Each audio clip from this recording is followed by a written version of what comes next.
राजकुमार उस्मान अपने मित्रों के साथ शिकार पर जाने की तैयारी कर रहा था। उसने राजकुमारों वाली पोशाक उतारकर शिकारी कपड़े पहने, चमकता हुआ दोधारी खंजर कमर में लगाया, फिर तीरों से भरे तरकश की जांच करते हुए धनुष उठाया और कमरे से निकलने ही वाला था कि दरवाजे पर पड़ा पर्दा हटा और उसकी छोटी बहन राजकुमारी सुरैया कमरे में आई। राजकुमार उस्मान के बढ़ते हुए कदम रुक गए। वह राजकुमारी सुरैया को सवालिया नजरों से देखते हुए बोला, क्या बात है सुरैया? राजकुमारी सुरैया जिद करते हुए बोली, भैया, आज तो मैं भी आपके साथ शिकार पर चलूंगी। आप तो हर रोज शिकार करने जंगल में जाते हैं। राजकुमार हंस पड़ा। हंसते हुए बोला, तुम कहां जंगलों में भागदौड़ करती फिरोगी? बेकार में थक जाओगी। माता जी के पास जाओ, उनके पास बैठकर उनसे कोई अच्छी सी कहानी सुन लो। राजकुमारी सुरैया ने उदासी से गर्दन हिलाते हुए कहा, माता जी दिन में कहानी नहीं सुनाती। कहती है कि दिन में कहानी सुनाने से मामा जी रास्ता भूल जाते हैं। मैं तो आपके साथ ही चलूंगी और आपको हिरण मारकर दिखाऊंगी। जैसे मैं तो तुम्हें साथ ही ले जाऊंगा। कभी लड़कियां भी शिकार खेलने गई हैं, जो मैं तुम्हें साथ ले जाऊं, और फिर मेरे साथ मेरे मित्र भी तो होंगे। वो मन में क्या कहेंगे कि राजकुमार उस्मान की छोटी बहन गुड़ियों से खेलने के बजाय शिकार खेलती है।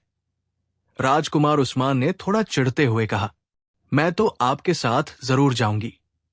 राजकुमारी सुरैया ने सिर हिलाकर कहा। राजकुमार उस्मान उसे घूरने लगा। अचानक राजकुमारी सुरैया की आंखों में आंसू आ गए और वो फूट फूट कर रोने लगी। राजकुमार उस्मान घबरा गया। वो उसे चुप कराना ही चाहता था कि राजा रानी के साथ अंदर आए। राजकुमारी सुरैया को रोते देखा तो रानी ने आगे बढ़कर पूछा, सुरैया बेटी, क्या बात है? तुम रो क्यों रही हो? राजकुमारी सुरैया ने कोई उत्तर नहीं दिया। राजा राजकुमार उस्मान को देखते हुए बोले, इस नालायक ने कुछ कहा होगा हमारी बेटी को। क्यों भाई सुरैया, क्या बात है? बात मुझसे सुनिए। नालायक की उपाधि पाकर राजकुमार उस्मान कुछ लजाकर बोला, कहती है, मैं भी शिकार पर चलूंगी। बहुत शौक है न जंगल घूमने का, जैसे वहां लड्डू मिलते हैं। अगर शेर को दूर ही से देख लिया तो घिघी बंध जाएगी। जी हां, और जैसे आप तो शेर को देखकर मारे खुशी के तालियां बजाने लगेंगे। राजा ने उसे घूरते हुए कहा, हमारी समझ में नहीं आता कि तुम सैर सपाटे और शिकार में अपना समय क्यों नष्ट करते फिरते हो। हम बूढ़े होने लगे हैं, सिर के बाल तेजी से सफेद हो रहे हैं, ऊपर का एक और नीचे के 2 दांत हिलने लगे हैं। आखिर हम कब तक इस देश की भागदौड़ संभाले रखेंगे? हमने तुम्हें इसलिए तो पाल पोस कर बड़ा नहीं किया था कि तुम राजकाज के कामों में हमारा हाथ बंटाने के बजाय जंगलों में भटकते फिरो। राजा की डांट फटकार सुनकर राजकुमार उस्मान ने सिर झुका लिया। उसकी बेबसी को अनुभव करके रानी बोली, इस छोटी सी लड़की की वजह से आप मेरे बेटे के पीछे पड़ गए हैं। फिर उन्होंने राजकुमार उस्मान से कहा, बेटे, तुम जाओ, अतिथि गृह में तुम्हारे मित्र तुम्हारा इंतजार कर रहे हैं। फिर वह राजा को देखते हुए बोली, राजकुमारों का तो यही काम होता है कि घूमें फिरें और शिकार खेले। राजकुमार उस्मान सिर झुकाकर तेजी से बाहर निकल गया। राजा ने रानी से कहा, इस लड़के को बिगाड़ने में सबसे ज्यादा तुम्हारा हाथ है। हमारा क्या है? इतनी आयु बीत गई है, बाकी भी बीत जाएगी। वो स्वयं ही पछताएगा और तुम भी सिर पकड़कर रोओगी। फिर भी आपको डांट फटकार में कुछ तो ध्यान रखना ही चाहिए। जवान लड़का है, उसका मन विद्रोही भी हो सकता है, और फिर ये आयु तो ऐसी ही होती है कि मनुष्य उत्तरदायित्वों को स्वीकार करने से घबराता है। उसकी शादी हो जाएगी तो सब ठीक हो जाएगा। रानी ने राजा को समझाते हुए कहा, तुम एक मां होकर सोचती हो और हम पिता बनकर। हम सच कहते हैं कि अगर हमें शाही नियम का मान न होता तो हम उस्मान की हरकतों पर उसे रोजाना सुबह बिस्तर से उठकर और रात को सोने से पहले बिना रुके मार लगाते। मगर हमारा दुर्भाग्य और उस्मान का सौभाग्य है कि नियम में स्पष्ट रूप से लिखा हुआ है कि राजकुमारों की पिटाई नहीं की जा सकती। चाहे मारने वाला उनका पिता ही क्यों न हो। अगर आपकी कड़ाई का यही हाल रहा तो मुझे विश्वास है कि उस्मान महल छोड़कर कहीं चला जाएगा। उस दिन मुझसे कह रहा था, जब से मैंने होश संभाला है पिताजी ने कभी मुझसे सीधे मुंह बात नहीं की। रानी ने रूखे स्वर में कहा, अच्छा, तो उस नालायक को हमारा मुंह भी टेढ़ा लगता है। आ लेने दो आज से। राजा गरम होकर बोले, हम अच्छी तरह उसकी खबर लेंगे। समझ क्या रखा है उसने हमें। राजकुमारी सुरैया ने अब रोना बंद कर दिया था और शांति से उनकी बातचीत सुन रही थी। राजा की बात सुनकर रानी ने बड़े क्रोध से कहा, अगर आपको उस्मान से इतनी ही घृणा है तो मैं आज ही उससे कह दूंगी कि वो यहां से चला जाए। इस रोज रोज की डांट चिकचिक से तो मुक्ति मिल जाएगी। ये कहते हुए रानी की आवाज भर आई और उनकी आंखों से आंसू गिरने लगे। राजा कुछ क्षण तक तो रानी को देखते रहे, फिर कोमलता से बोले, प्रिय रानी, हम उस मूर्ख के शत्रु तो नहीं हैं। वो लापरवाह स्वभाव का लड़का है। हम चाहते हैं कि वो हमारी डांट फटकार से पाठ सीखे, अपनी जिम्मेदारियों को समझे। हम इतना बड़ा राज्य उसे सौंपना चाहते हैं। तलवार और खंजर चलाना कठिन नहीं, मगर शासन चलाना निश्चित रूप से कठिन है। अब तुम ही बताओ, हम ये सब कुछ उसके पक्ष में बुरा कर रहे हैं या भला? रानी ने तुरंत आंसू पोंछ लिए और मुस्कुराते हुए बोली, ये सब कुछ आपने मुझे पहले क्यों नहीं बताया था? उस्मान शिकार से लौटकर आएगा तो मैं भी उसे समझाऊंगी। मेरी बात वो हमेशा मान जाता है। रानी की बात सुनकर राजा भी मुस्कुराने लगे। उन्हें विश्वास था कि अब राजकुमार उस्मान जरूर शासन के कार्यों में रुचि लेने लगेगा। रानी भी मुस्कुरा रही थी और राजा भी, मगर राजकुमारी सुरैया मुंह बनाए खड़ी थी। उसे इस बात का बहुत दुख था कि राजकुमार उस्मान उसे अपने साथ जंगल शिकार खेलने के लिए नहीं ले गया था। जंगल में राजकुमार उस्मान के मित्रों के ठाके गूंज रहे थे। वे लोग दोपहर के भोजन से निवृत्त होकर अब नदी के स्वच्छ पानी में नहा रहे थे। वे एक दूसरे पर पानी की बूंदें उड़ाते और फिर जोर जोर से ठहाके लगाने लगते। राजकुमार उस्मान किनारे पर बैठा उनकी हरकतों का आनंद ले रहा था। मन तो उसका भी चाह रहा था कि स्वयं भी नदी में कूदकर खूब मजे से नहाए, मगर रानी ने उसे चेतावनी दे रखी थी कि वो नदी आदि में कभी भी नहाने का प्रयास न करे, क्योंकि ऐसे अवसर पर मित्रों की शरारतों के कारण प्राणों से भी हाथ धोना पड़ता है। राजकुमार उस्मान ने मित्रों को भी ये बात समझाने का प्रयास किया था कि स्नानागार से बेहतर नहाने का कोई और स्थान नहीं होता, क्योंकि वहां डूबने का कोई भय भी नहीं होता है।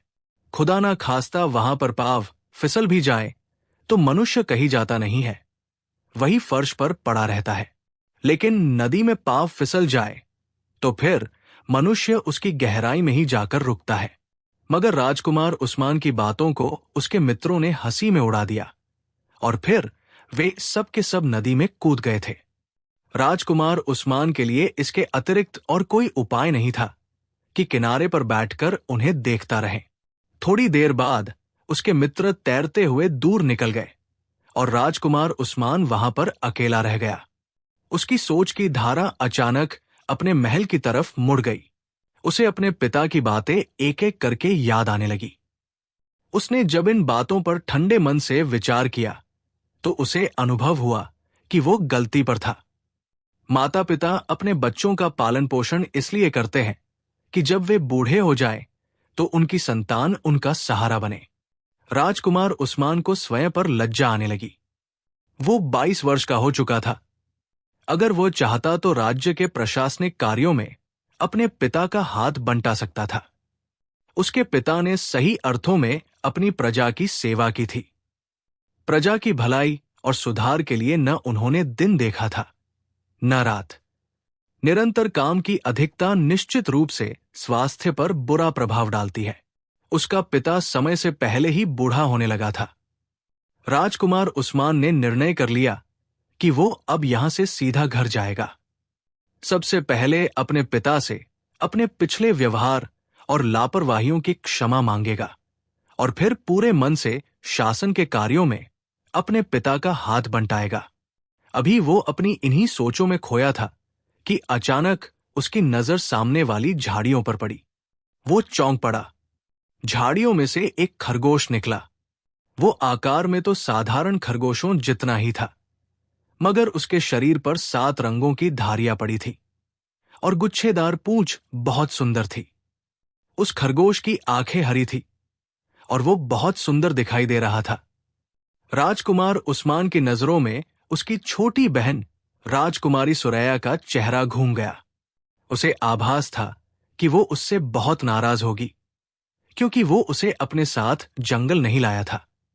राजकुमार उस्मान ने सोचा कि अगर वह इस अनोखे खरगोश को पकड़कर महल ले जाए और उसे सुरैया को दे दे तो उसकी नाराजगी समाप्त हो सकती है। ये सोचकर वो उठा और बड़ी सावधानी से खरगोश की तरफ बढ़ने लगा। खरगोश ने उसे अपनी तरफ आते देख लिया था, इसलिए वो राजकुमार उस्मान के पहुंचने से पहले ही भाग गया और कुछ दूर जाकर फिर रुक गया। राजकुमार उस्मान चाहता तो तीर की सहायता से उसे घायल करके भी पकड़ सकता था, मगर वो इतने सुंदर खरगोश को सही सलामत ही पकड़ना चाहता था। वो खरगोश बहुत चतुर था। जब वो ये देखता कि राजकुमार उसके निकट आ पहुंचा है, तो उछलकर अपने और राजकुमार उस्मान के बीच फिर दूरी बना लेता। अंततः ये भागदौड़ काफी देर तक चलती रही। खरगोश तो हाथ आया नहीं, मगर शाम जरूर सिर पर आ गई। इस अनोखे खरगोश के पीछे भागते हुए राजकुमार उस्मान को समय बीतने का आभास ही नहीं हुआ था। अब जब उसने देखा कि रात होने वाली है, तो वो बहुत घबरा गया। उसने देखा कि रात होने वाली है और खरगोश के पीछे भागते भागते वो काफी दूर निकल आया था, और क्योंकि उसका ध्यान खरगोश की तरफ ही लगा हुआ था, इसलिए वो रास्ते का भी ध्यान नहीं रख सका था। वो ये सोच सोच कर परेशान होने लगा कि अब वो महल किस प्रकार पहुंचेगा। उसके गायब होने से उसके मित्र निश्चित रूप से घबरा गए होंगे। यही कुछ सोचते सोचते वो आगे बढ़ा।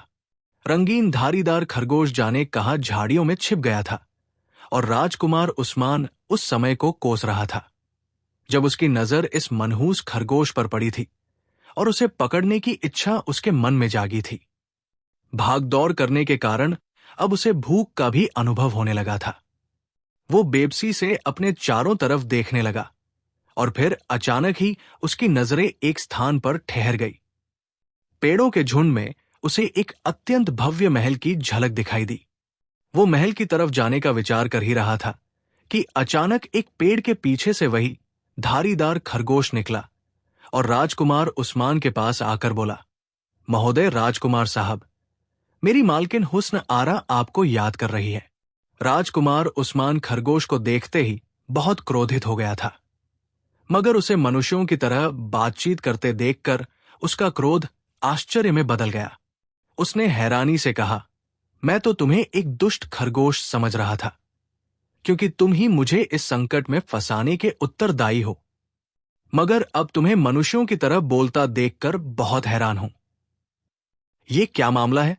मैं तुम्हें क्या समझूं? आप मुझे कुछ भी समझे, मेरे स्वास्थ्य पर इसका कोई प्रभाव नहीं पड़ेगा। मैं अपनी बात फिर दोहराता हूं कि आपको हुस्न आरा याद कर रही है। मेरे पीछे पीछे चले आइए। राजकुमार समझ गया कि ये सब जादू का खेल है। ये खरगोश जरूर कोई मनुष्य है और किसी जादूगर ने उसे खरगोश बना दिया है, और हुस्न आरा निश्चित रूप से कोई सुंदर सी राजकुमारी होगी जो जादूगर के बंदी गृह में होगी।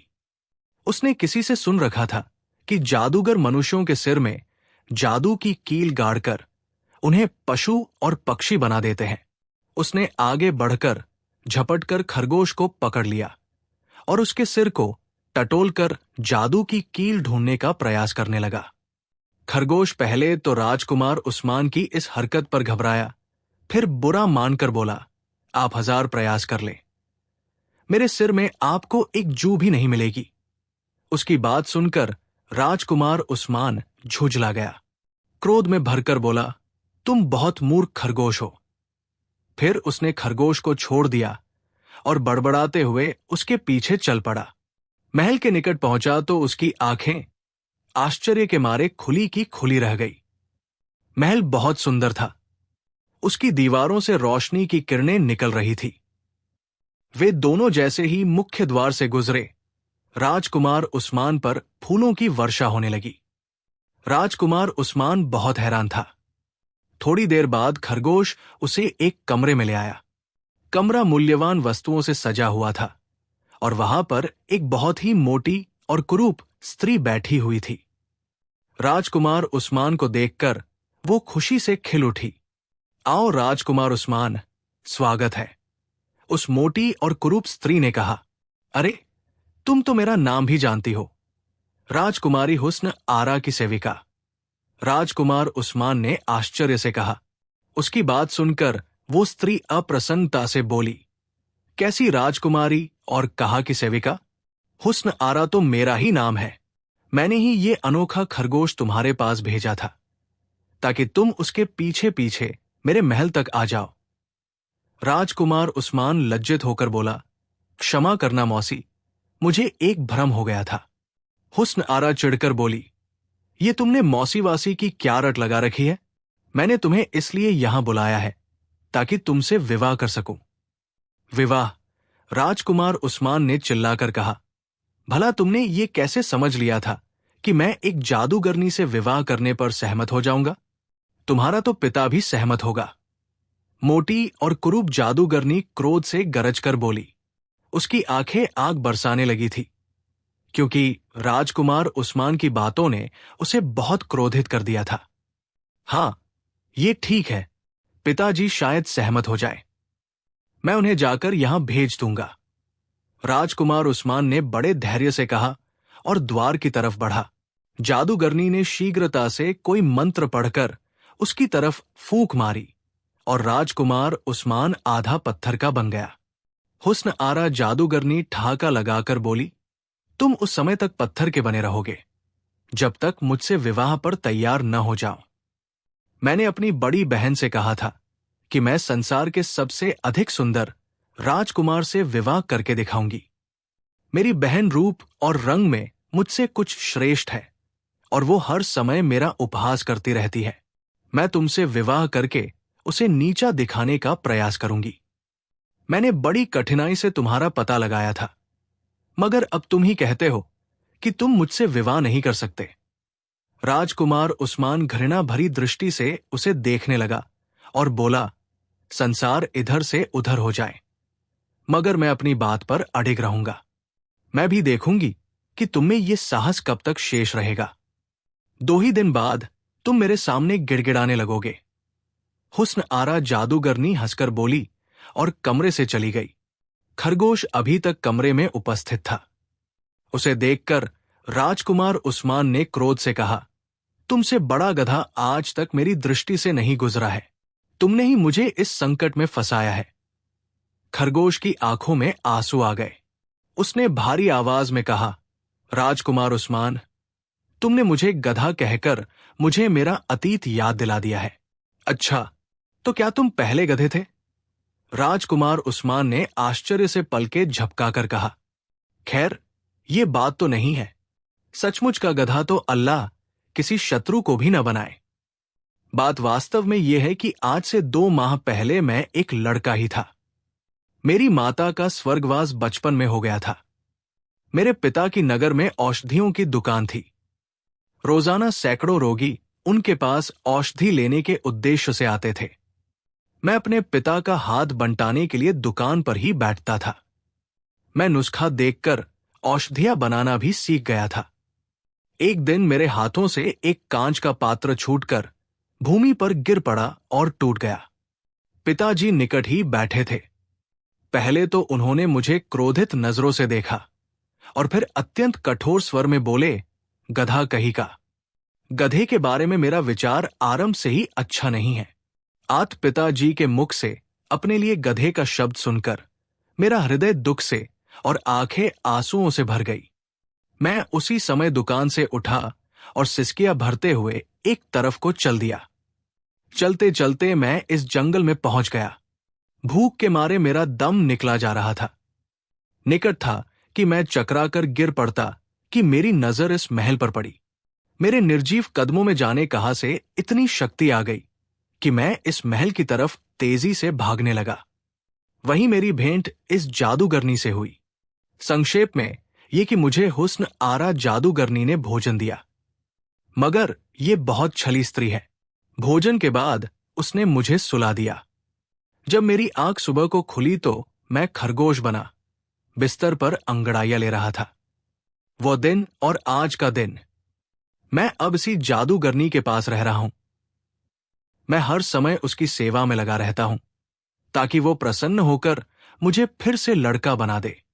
अपनी कहानी सुनाकर खरगोश शांत हो गया। राजकुमार उस्मान कुछ सोचने लगा। फिर उसने कहा, अब कोई ऐसी योजना निकालो कि इस जादूगरनी के चंगुल से मुक्ति मिल सके। मैं तो इस चालाक पर बहुत सारे उपाय आजमा चुका हूं।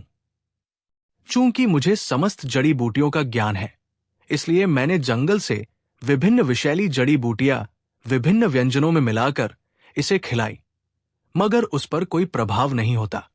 ये तो खैर मैंने भी बचपन में कहानियों में सुना था कि जादूगर अपने प्राण किसी वस्तु में बंद करके रखते हैं ताकि उन्हें कोई मार न सके। तुम ही इसका पता लगाओ कि उसके प्राण किस वस्तु में है। राजकुमार उस्मान खरगोश से बोला, मैंने तो बहुत प्रयास करके देख लिए हैं, मगर सिवाय असफलता के कुछ हाथ नहीं लगा। खरगोश ने बड़ी उदासी से कहा। राजकुमार उस्मान का चेहरा उतर सा गया। तो क्या फिर हम सारी आयु इस मनहूस जादूगरनी के पास बिता देंगे? उसने कहा, मैं तो स्वयं तुम्हारी तरफ विवश हूं। खरगोश ने लाचारी से उत्तर दिया, मेरे अचानक लुप्त हो जाने से महल में हाहाकार मच गया होगा। मेरी माता जी और पिताजी को क्या पता कि मैं यहां किस संकट में फंसा हूं। पिताजी तो खैर यही समझ रहे होंगे कि मैं कहीं घूमने फिरने निकल गया हूं, इसलिए वे परेशान कम और क्रोधित अधिक हो रहे होंगे।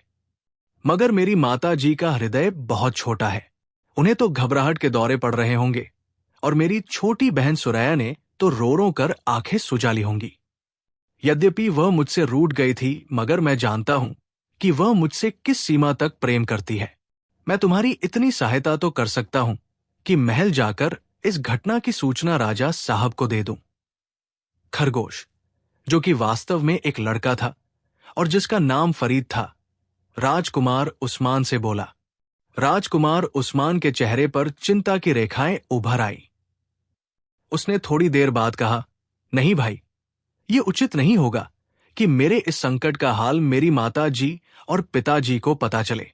तुम इतनी कृपा करो कि ये सब वृत्तांत मेरी बहन सुरैया को बता दो। उससे ये भी कह देना कि वो मेरे मित्र एहसन के पास जाए और उसे मेरी सहायता के लिए तैयार करे। फरीद ने अपना नन्हा मुन्ना सिर हिलाकर इस बात पर सहमति प्रकट कर दी। थोड़ी देर ही बीती थी कि उनके कानों में जादूगरनी के पैरों की आहट सुनाई दी। खरगोश फरीद भागकर पलंग के नीचे घुसकर सोता बन गया ताकि हुस्न आरा जादूगरनी उस पर संदेह न कर सके कि वे उसके विरुद्ध कोई षड्यंत्र कर रहे हैं। जादूगरनी कमरे में आई। उसने कमरे में इधर उधर दृष्टि दौड़ाई। खरगोश फरीद की छोटी सी पूंछ दिखाई दे रही थी। जादूगरनी ने उसकी पूंछ पकड़कर उसे बाहर खींच लिया और उससे बोली, बस तुमने बहुत ऐश कर लिए। मेरी बड़ी बहन, जो कि परिलोक में निवास करती है, कल उसके छोटे बच्चे का जन्म दिवस मनाया जा रहा है। मैंने निर्णय किया है कि तुम जैसे अनोखे खरगोश को अपने भांजे को उपहार में दे दूं। मेरी बहन की सेविका मुझे जन्म दिवस का निमंत्रण देने आई है। ये कहकर जादूगरनी ने फरीद को अपने हाथों में उठा लिया और कमरे से बाहर निकल गई। फरीद के इस प्रकार अचानक जाने से राजकुमार उस्मान परेशान हो गया। अब सारी आयु किसी को पता नहीं चल सकता था कि वो कहाँ है। जादूगरनी कमरे से निकली तो वहां 14-15 वर्ष की एक सुंदर परी उसकी प्रतीक्षा कर रही थी। उस परी का नाम हसीना परी था और वो हुस्न आरा जादूगरनी की बड़ी बहन की सेविका थी। जादूगरनी ने फरीद को उसके हवाले करते हुए कहा, इस विस्मयकारी और निराले खरगोश को मेरी ओर से मेरे भांजे को दे देना और मेरी बहन से कह देना कि मैं बहुत शीघ्र उससे मिलने के लिए उसके पास आऊंगी। जन्म दिवस के अवसर पर इस कारण नहीं आ सकती कि वर्तमान में मैं बहुत व्यस्त हूं। सिर खुजलाने का समय नहीं मिलता। आप तो बहुत धनी प्रतीत होती है। सिर खुजलाने के लिए कोई कर्मचारी क्यों नहीं रख लेती? हसीना परी ने उससे फरीद को अपने हाथों में लेते हुए कहा। मेरी बहन भी बहुत मूर्ख है। उसने कैसी मंदबुद्धि सेविका का चयन किया है जो मुहावरों तक के अर्थ से अनभिज्ञ है। हुस्न आरा ने मुंह बनाकर कहा। हसीना परी कुछ लज्जित सी हो गई थी। उसने अधिक कुछ और नहीं कहा और चुपचाप मुड़कर बाहर की ओर चल दी। जादूगरनी के महल से बाहर निकलते ही उसके सुंदर पंखों ने गति की और फिर वो आकाश में ऊंची होती चली गई। उसने फरीद को दोनों हाथों में मजबूती से पकड़ा हुआ था और उसका रुख परिलों की ओर था। हसीना परी थोड़ी ही दूर गई थी कि अचानक उसके सिर में तीव्र वेदना होने लगी। वो पुनः भूमि पर उतरी और फरीद को भूमि पर रखकर दोनों हाथों से सिर को दबाकर करहाने लगी। अच्छी परी, क्या बात है? फरीद ने सहानुभूति से पूछा। उसको बोलते देखकर हसीना परी अपना दुख भूल गई और आश्चर्य भरी नजरों से उसे देखने लगी। उसको आश्चर्यचकित पाकर फरीद ने उसको अपनी कहानी सुनाई। हसीना परी बोली, ये हुस्न आरा जादूगरनी तो बहुत बुरी स्त्री है। निर्दोष लोगों को अकारण तंग करती है। उसकी बड़ी बहन अत्यंत दयालु और मिलनसार स्त्री है। उसका विवाह वहां के एक प्रसिद्ध व्यापारी से हो गया है और वो अपने बच्चे और पति के साथ अत्यंत सुखमय जीवन व्यतीत कर रही है। बातों के दौरान हसीना परी को सिर का दर्द कुछ अधिक अनुभव नहीं हो रहा था, मगर जब वे दोनों शांत हुए तो वो पुनः सिर में पीड़ा अनुभव करने लगी। उसने फरीद से कहा, मैं तो इस सिर दर्द के कारण तंग आ गई हूं। मैंने इसके लिए हजारों उपचार कर डाले हैं, मगर इस रोग से मुक्ति प्राप्त नहीं कर सकी हूं। ये अचानक उठता है और घंटों रहता है। फरीद उसकी बात सुनकर बोला, मेरे पिता वैद्य है। पूरे नगर में उन जैसा कोई दूसरा वैद्य नहीं मिलेगा। उनके पास इस रोग की औषधि है। अगर मैं अपने वास्तविक रूप में होता तो अवश्य आपकी सहायता करता। हसीना परी निराशा से बोली, तुम्हें तो हुस्न आरा जादूगरनी ही अपने वास्तविक रूप में ला सकती है। फरीद ने कहा, मेरे विचार में आप यही कुछ देर तक बैठकर विश्राम करें। मैं राजकुमार उस्मान की बहन को सब कुछ बताकर आता हूं। वो ये बातें राजकुमार उस्मान के मित्र एहसन को बता देगी और राजकुमार उस्मान का ये मित्र चूंकि बहुत वीर है, इसलिए वो अवश्य इस जादूगरनी को समाप्त कर देगा। जब जादूगरनी मर जाएगी तो फिर राजकुमार उस्मान और मैं दोनों ठीक हो जाएंगे। फिर मैं अपने घर जाकर आपको वो औषधि जो 503 बहुमूल्य जड़ी बूटियों से तैयार हुई है और जिसका नाम गुल गोरू स्याह है, लाकर दे दूंगा। उसकी एक ही खुराक आपके सिर दर्द को सदैव के लिए समाप्त कर देगी। हसीना परी इस योजना पर खिल उठी। वो अपने इस अचानक उत्पन्न होने वाले रोग के कारण अत्यंत दुखी थी और हर मूल्य पर उसका उपचार चाहती थी। फरीद की बातें सुनकर उसे विश्वास हो चुका था कि गुल गोरू स्याह से उसे अवश्य लाभ होगा। उसने फरीद को राजकुमारी से मिलने के लिए जाने की अनुमति दे दी और स्वयं पेड़ से टिक कर बैठ गई। उसके सिर में दर्द कुछ और बढ़ गया था। फरीद फुदकता हुआ और दौड़ता हुआ जंगल की तरफ चल दिया। हर तरफ अंधेरा फैल चुका था, मगर फरीद को जंगल के रास्तों से काफी परिचय हो गया था, इसलिए उसे रास्ते पार करने में कोई कठिनाई अनुभव नहीं हो रही थी। अपनी तीव्र गति के बल पर वो शीघ्र ही राजकुमार उस्मान के महल में पहुंच गया। वहां पर राजकुमार के लुप्त होने के कारण सब दुखी थे। फरीद सबकी नजरों से बचताब चाहता राजकुमारी सुरैया के कमरे में घुस गया। राजकुमारी सुरैया अपने भाई के विछोह के कारण अपने पलंग पर पड़ी आंसू बहा रही थी। फरीद उछलकर पलंग पर चढ़ गया। राजकुमारी सुरैया की नजर जब उस पर पड़ी तो वो चौंक कर सीधी बैठ गई और रोना धोना भूलकर आश्चर्य से फरीद को घूरने लगी। उसे अपने कमरे में एक खरगोश की उपस्थिति पर बहुत हैरानी थी, और फिर खरगोश भी ऐसा जिसके शरीर पर रंगीन धारियां थी और उसकी आंखें हरी थी और गुच्छेदार पूंछ बहुत सुंदर थी। फरीद ने अधिक समय नष्ट करना उचित न समझा और संक्षेप में अपना परिचय कराने के बाद राजकुमार उस्मान पर जो कुछ बीत रहा था उसे बता दिया। समस्त कहानी सुन लेने के बाद राजकुमारी सुरैया चिंता से बोली, मगर उस्मान भैया ने अपने जिस मित्र से सहायता लेने का निर्णय किया है वे तो दूसरे नगर गए हुए हैं। उनकी वापसी पता नहीं कब होगी। फिर अब क्या किया जाए? फरीद ने बेचैनी से पूछा। मैं तुम्हारे साथ चलती हूं। मैं अवश्य अपने भैया को उस जादूगरनी से छुड़ा कर लाऊंगी, राजकुमारी सुरैया ने बड़े दृढ़ स्वर में कहा। फरीद को तो आशा भी नहीं थी कि 10-12 वर्ष की ये राजकुमारी उस जादूगरनी को ठिकाने लगा सकती है। उसने राजकुमारी सुरैया को इस काम से रोकने का बहुत प्रयास किया। अजीब अजीब शक्लें बनाकर राजकुमारी सुरैया को बताने का प्रयास भी किया कि हुस्न आरा कितनी भयानक है, मगर राजकुमारी अपनी जिद पर अड़ी रही। आतव विवश होकर फरीद भी चुप हो गया। वे दोनों छिपकर महल से निकले। राजकुमारी सुरैया ने घुड़साल से एक घोड़ा भी खोल लिया था। चूंकि समस्त दास और दूसरे लोग राजकुमार उस्मान के गायब होने से परेशान थे और इधर-उधर घूम रहे थे, इसलिए उनमें से कोई भी राजकुमारी सुरैया को न देख सका। फरीद को परी का सिर दर्द याद आ गया। उसने सोचा कि बेहतर ये होगा कि राजकुमारी को अपने पिता के पास भेजकर ये औषधि मंगवा ले। ये बात उसने राजकुमारी सुरैया को बताई तो वो तुरंत सहमत हो गई। दोनों घोड़े पर सवार होकर फरीद के घर के पास पहुंचे। अपने घर को देखकर फरीद का मन भर आया। राजकुमारी घोड़े की लगाम उसे थमाकर उसके घर पहुंची। उसकी जेब में कुछ चांदी के सिक्के पड़े थे। उन्हें देकर उसने फरीद के पिता से गुलगोरू स्याह की कुछ खुराकें ले ली। उसके बाद दोनों घोड़े पर सवार होकर जंगल की ओर रवाना हो गए। थोड़ी देर बाद वे लोग जंगल में पहुंच गए। फरीद उसे साथ लेकर वहां आया जहां पर हसीना परी बैठी थी।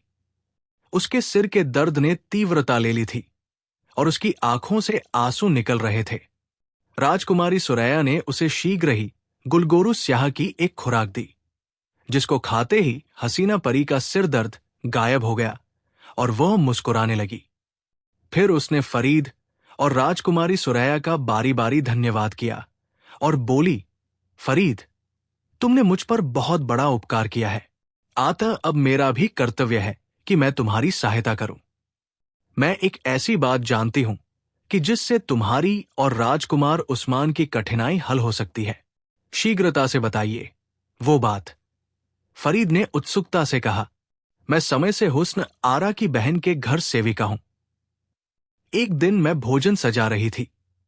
हुस्न आरा और उसकी बड़ी बहन यानी मेरी मालकिन भी वहीं उपस्थित थी। हुस्न आरा जादूगरनी को डींगे मारने और अपनी बड़ाई जताने का बहुत शौक है।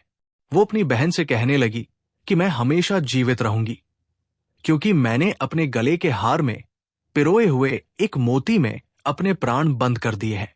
उसने ये बात बहुत धीरे से कही थी, मगर मैंने उसे सुन लिया था। अब तुम किसी तरह उस हार को प्राप्त करने का प्रयास करो। वो हार अगर तुम्हारे हाथ लग गया तो समस्त परेशानियां समाप्त हो सकती हैं। हसीना परी ने कहा। फिर उसने राजकुमारी सुरैया को एक दर्पण दिया और बोली, राजकुमारी, ये जादू का दर्पण है। इसकी ये विशेषता है कि इसमें कुरूप से कुरूप चेहरा भी अत्यंत सुंदर और आकर्षक दिखाई देने लगता है। इसे अपने पास रख लो, शायद तुम्हारे किसी काम आ जाए। ये कहकर हसीना परी ने राजकुमारी सुरैया और फरीद से अनुमति ली और वहां से उड़ते हुए परिलोक की ओर रवाना हो गई। राजकुमारी सुरैया हसीना परी के दिए जादू के दर्पण को हाथ में पकड़े कुछ सोच रही थी।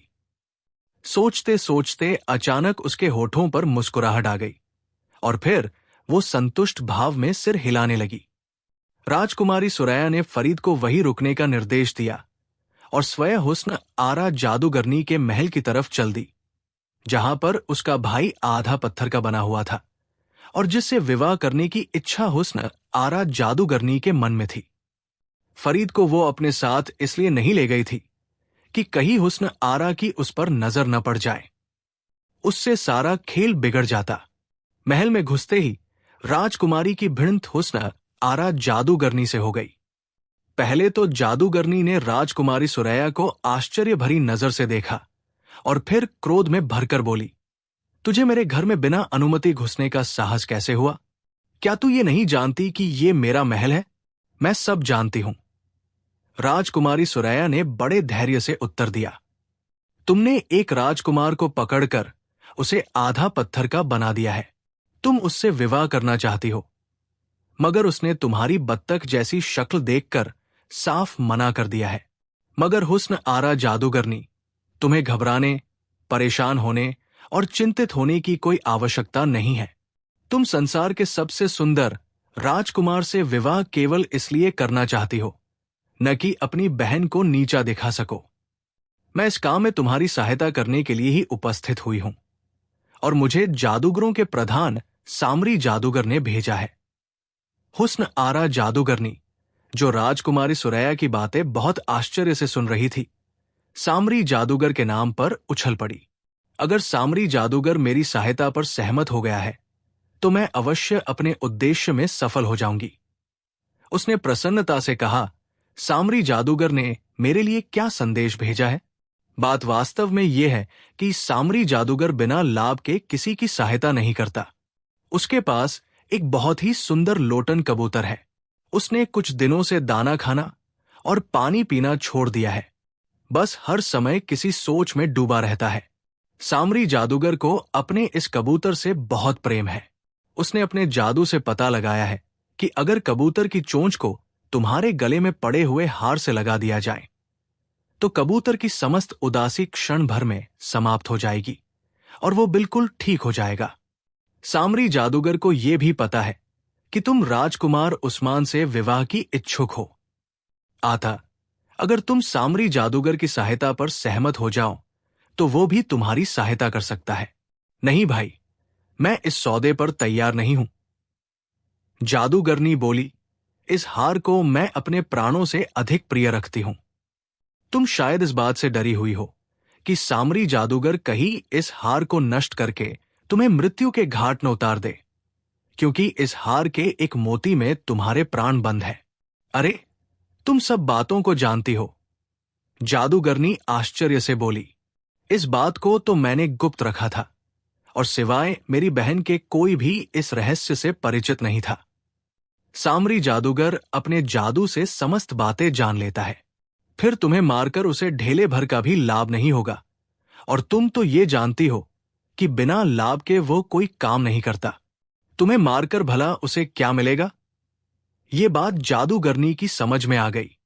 वो बोली, ठीक है, तुम्हें अपना ये हार देने को तैयार हूं, मगर सामरी जादूगर से कहना कि वो उसे शीघ्र ही वापस कर दे। लेकिन सामरी जादूगर मेरा विवाह राजकुमार उस्मान से किस प्रकार करवाएगा? उसने मुझे एक जादू बताया है जिससे तुम्हारा रूप और रंग अत्यंत सुंदर हो जाएगा। तुम मुझे हार दो, मैं तुम्हारा रूप बदल दूंगी। तुम्हारे सुंदर चेहरे को देखकर राजकुमार उस्मान तुमसे तुरंत विवाह करने पर सहमत हो जाएगा। हुस्न आरा जादूगरनी ने तुरंत अपने गले से वो हार उतारकर राजकुमारी सुरैया के हवाले कर दिया, जिसके एक मोती में उसने अपने प्राण बंद कर रखे थे। राजकुमारी सुरैया ने हसीना परी का दिया हुआ जादू का दर्पण निकाला, जिसमें कुरूप से कुरूप चेहरे भी अत्यंत सुंदर दिखाई देने लगते थे। फिर उसने यूं ही मुंह में कुछ बुदबुदा कर हुस्न आरा जादूगरनी के चेहरे पर 2-4 फूंके मारी और दर्पण उसके चेहरे के सामने करके बोली, लो, स्वयं ही देख लो, तुम्हारा रूप बिल्कुल राजकुमारियों जैसा हो गया है। जादूगरनी ने दर्पण में देखा और फिर प्रसन्नता से उसके मुंह से एक हल्की सी चीख निकल गई। दर्पण में एक कुरूप जादूगरनी के बजाय एक अत्यंत सुंदर लड़की का रूप दिखाई दे रहा था। जादूगरनी बहुत प्रसन्न थी। उसने शीघ्रता से सुरैया को विदा कर दिया और राजकुमार उस्मान के कमरे की तरफ दौड़ी। वो उसे बताना चाहती थी कि वो किस सीमा तक सुंदर हो गई है। उसे क्या पता था कि वो पहले ही जैसी है। जब वो राजकुमार उस्मान के पास पहुंची तो वो सो रहा था। जब वो हुस्न आरा जादूगरनी की कई आवाजों पर भी नहीं उठा तो वो वहां से चली आई। रात अधिक हो गई थी। वो भी अपने बिस्तर पर लेट गई। मगर प्रसन्नता के कारण नींद उसकी आंखों से बहुत दूर थी। जब प्रयास के बाद भी वो न सो सकी तो बिस्तर से उठकर महल से बाहर निकल आई ताकि चांदनी रात में जंगल की सैर करे। उधर राजकुमारी सुरैया दौड़कर फरीद के पास पहुंची, जो एक वृक्ष के नीचे बैठा ऊँघ रहा था। उसने फरीद को शीघ्रता से जादूगरनी से होने वाली भेंट का बताया। फरीद राजकुमारी सुरैया की बुद्धिमत्ता से अत्यंत प्रसन्न हुआ, जिसने एक काल्पनिक कहानी सुनाकर उस चतुर बुढ़िया को बड़ी सुगमता से मूर्ख बना दिया था। राजकुमारी 2 पत्थर ढूंढ लाई थी। उसका विचार था कि वो हार के समस्त मोतियों को पत्थरों की सहायता से कुचल देगी। उसने हार के समस्त मोतियों को अलग कर लिया और उन्हें एक एक करके तोड़ने लगी। फरीद उसे बड़ी रुचि से देख रहा था। अचानक राजकुमारी सुरैया फरीद की आवाज सुनकर चौंक पड़ी। वो राजकुमारी को पीछे की तरफ ध्यान दिला रहा था। राजकुमारी ने घूम कर देखा। चांद की हल्की रोशनी में एक परछाई उनकी तरफ बढ़ रही थी। राजकुमारी सुरैया पहली ही नजर में समझ गई कि ये वही जादूगरनी है जिसने उसके भाई को पत्थर का बना दिया है। वो फरीद को लेकर झाड़ियों में घुस गई और फुसफुसाते हुए फरीद से बोली, ये जादूगरनी रात को जंगल में क्या लेने आई है? शायद उसे प्रसन्नता के कारण नींद नहीं आ रही होगी। फरीद ने धीरे से उत्तर दिया। राजकुमारी कुछ न बोली। थोड़ी देर बाद जादूगरनी उनके सामने से गुजरी। दोनों ने अपनी सांस तक रोक ली थी ताकि जादूगरनी उनकी उपस्थिति से परिचित न हो जाए। जब जादूगरनी उनसे कुछ दूर हो गई तो राजकुमारी सुरैया ने कहा, ये आफत कब तक जंगल में घूमती फिरेगी? हम इसके महल में ही चलते हैं। वहां पर शांति से समस्त मोतियों को तोड़ेंगे, क्योंकि हमें ये तो पता ही नहीं है कि इसके प्राण कौन से मोती में है। फिर वे और फरीद तेजी से जादूगरनी के महल की तरफ चल दिए। फरीद राजकुमारी को उस कमरे में लाया जहां पर राजकुमार उपस्थित था। अपने भाई को आधा पत्थर का बना देखकर राजकुमारी सुरैया की आंखों में आंसू आ गए। वो उससे लिपटकर फूट फूट कर रोने लगी। राजकुमार उस्मान की आंख खुल गई। उसने जो अपनी बहन को वहां पर देखा तो उसे बहुत आश्चर्य हुआ। राजकुमारी ने संक्षेप में उसे समस्त बातें बता दी। इस बीच में फरीद द्वार पर खड़ा हो गया था ताकि अगर हुस्न आरा जादूगरनी वहां पर आ भी जाए तो वो शीघ्रता से उसकी सूचना राजकुमारी सुरैया को दे दे। राजकुमारी सुरैया की बात समाप्त हुई तो अचानक फरीद शीघ्रता से उसके पास आया और बोला, राजकुमारी, आपने बातों में बहुत सा समय व्यर्थ कर दिया है। वो जादूगरनी महल में प्रवेश कर चुकी है और मेरा विचार है कि वो अब यहां पर ही आएगी। ये सुनकर राजकुमारी कुछ चिंतित सी हो गई। उसने जल्दी जल्दी मोतियों को दीवार पर मारना आरंभ कर दिया। मोती दीवार से टकराते ही छोटे छोटे टुकड़ों में बदल जाते। फिर राजकुमारी के हाथ में केवल एक ही मोती रह गया था, जो निश्चित रूप से वही मोती था जिसमें हुस्न आरा जादूगरनी के प्राण बंद थे। अभी राजकुमारी सुरैया ने उसे फेंकने के लिए अपना हाथ उठाया ही था कि जादूगरनी कमरे के द्वार पर आ पहुंची। वो राजकुमारी सुरैया को वहां देखकर बहुत हैरान हुई। उसने कुछ कहने के लिए मुंह खोला ही था कि राजकुमारी सुरैया ने इस अंतिम मोती को भी दीवार पर दे मारा। दीवार से टकराते ही मोती सैकड़ों टुकड़ों में बंट गया। उसके टूटते ही हुस्न आरा जादूगरनी के मुंह से एक अत्यंत भयानक चीख निकली और वो भूमि पर गिरकर उसी समय मर गई। उसके मरते ही वातावरण में चीखों और कराहों की आवाजें गूंजने लगी। दूर कहीं जोर से बादलों के गरजने की आवाजें आईं और फिर क्षण भर में वो महल गायब हो गया। राजकुमार उस्मान और फरीद अपनी वास्तविक अवस्था में आ गए थे। राजकुमारी उन्हें मुस्कुराते हुए देखने लगी। महल तो चूंकि गायब हो गया था, इसलिए अब वे लोग जंगल में खड़े थे। उनके निकट ही जादूगरनी की लाश पड़ी थी। राजकुमार उस्मान बोला, सुरैया बहन, मैं तो तुम्हें बहुत डरपोक समझता था, मगर तुम तो बहुत साहसी निकली। सुबह तो मैं तुम्हें अपने साथ शिकार पर नहीं लाया था, मगर अब तुम जी भरकर शिकार खेल सकती हो। और इस बात का ध्यान रखिएगा कि अंधेरे में शिकार केवल बिल्ली ही करती है। फरीद हंसकर बोला। उसकी इस बात पर राजकुमार उस्मान और राजकुमारी सुरैया भी हंस पड़े। राजकुमारी ने वृक्ष से अपना घोड़ा खोला और वे तीनों महल की तरफ चल पड़े। महल पहुंचे तो समस्त लोग राजकुमार उस्मान को देखकर चकित रह गए। राजकुमार उस्मान ने राजा और रानी को समस्त कहानी सुना दी। राजकुमारी सुरैया और फरीद को बहुत प्रशंसा मिली। राजा ने फरीद को बहुत सारे पुरस्कार देकर विदा किया। उस दिन के बाद राजकुमार उस्मान का मन शिकार से हट गया। वो शासन के कार्यों में राजा का हाथ बंटाने लगा। कुछ समय बाद रानी ने एक सुंदर राजकुमारी से राजकुमार उस्मान का विवाह कर दिया और राजा उसे सिंहासन और ताज सौंपकर स्वयं याद इलाही में लीन हो गए। पेश है कहानी बूढ़ी जादूगरनी। राजकुमार मंसूर ने द्वार पर दस्तक दी और तेज वर्षा से बचने के लिए दीवार से चिपक कर खड़ा हो गया। उसके कपड़े पानी में भीग चुके थे और अब वो ठंड अनुभव करने लगा था। उसके निकट ही उसका घोड़ा भी पानी में भीग रहा था। थोड़ी थोड़ी देर के बाद घोड़े के शरीर में कंपन सी दौड़ जाती थी। कुछ देर के बाद भी जब द्वार नहीं खुला तो राजकुमार मंसूर ने द्वार पर दोबारा दस्तक दी। उसे आशा थी कि इस बार द्वार अवश्य खुल जाएगा, क्योंकि ये दस्तक पहली दस्तक से अधिक तेज थी।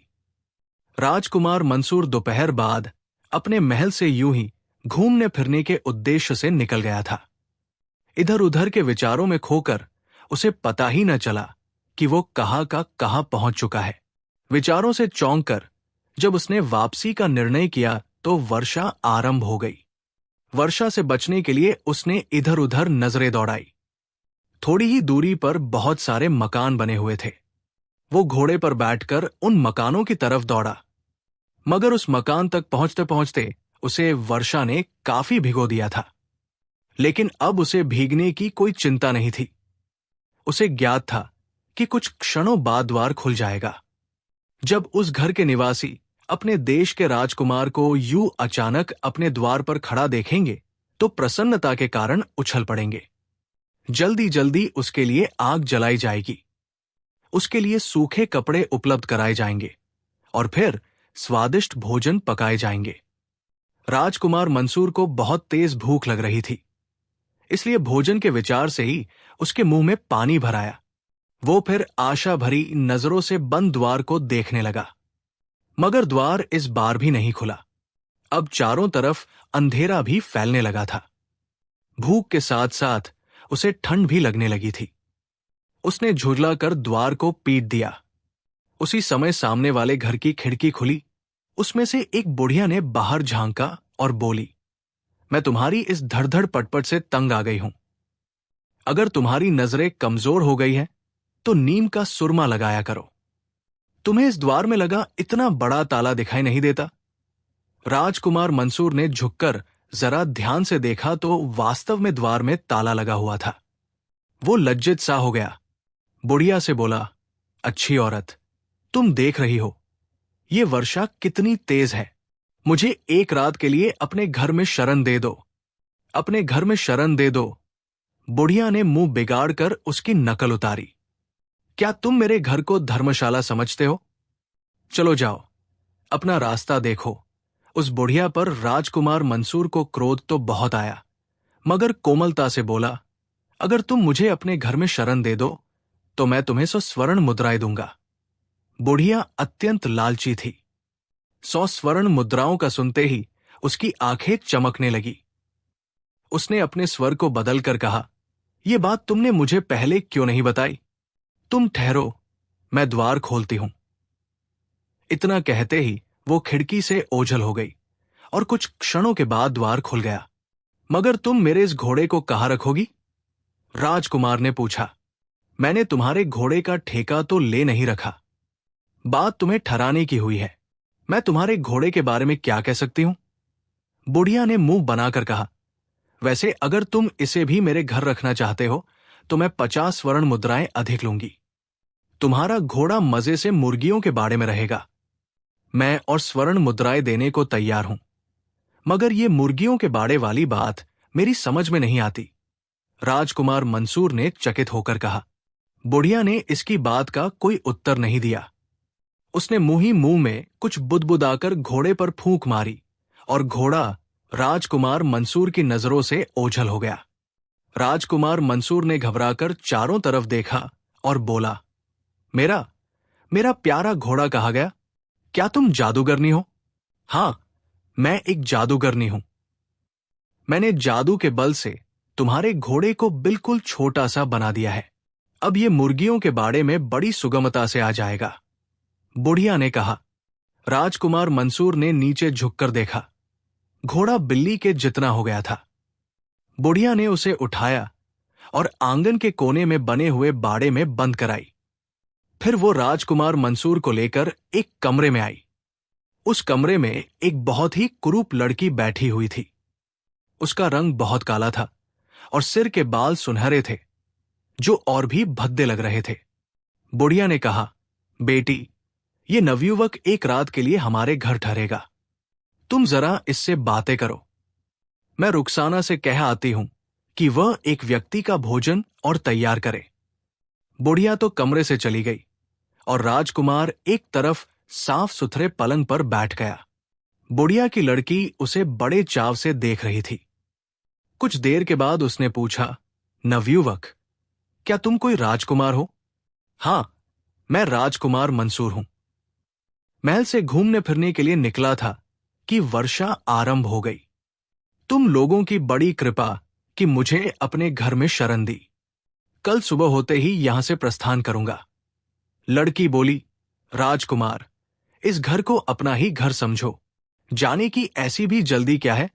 2-4 दिन ठहर कर चले जाना।